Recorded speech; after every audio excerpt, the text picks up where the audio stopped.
વડોદરાના ગંગોત્રી પોલીસ મથકમાં ગંગોત્રી પોલીસમાં આ નર્સ લગ્નની લાલચની આપીને તેની મરજી વિરુદ્ધ દુષ્કર્મ ગુજારનાર ડોક્ટર સામે ફરિયાદ નોંધાઈ બાદ તેની ધરપકડ કરવામાં આવી છે. આ મામલે ભોગ બનનાર નર્સ અને ડોક્ટર ઇન્સ્ટાગ્રામથી એકબીજાના પરિચય આવ્યા હોવાનું સામે આવ્યું છે. ત્યાર બાદ આ ડોક્ટરે નર્સની લગ્નની લાલચ આપીને તેના પર દુષ્કર્મ ગુજાર્યું હતું અને વડોદરા ગોત્રી પોલીસ મથકમાં આ દુષ્કર્મનો ભોગ બનનાર નર્સ ફરિયાદમાં નોંધાઈ.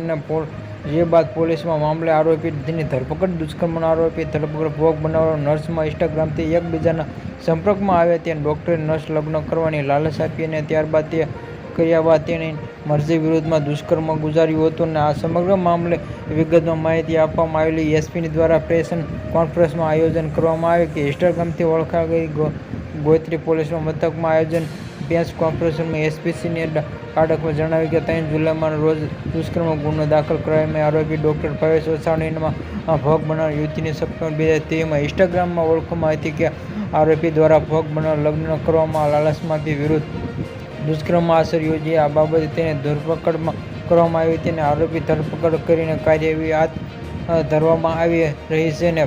બંનેનો પરિચય ઇન્સ્ટાગ્રામમાં શરૂ થયો હતો.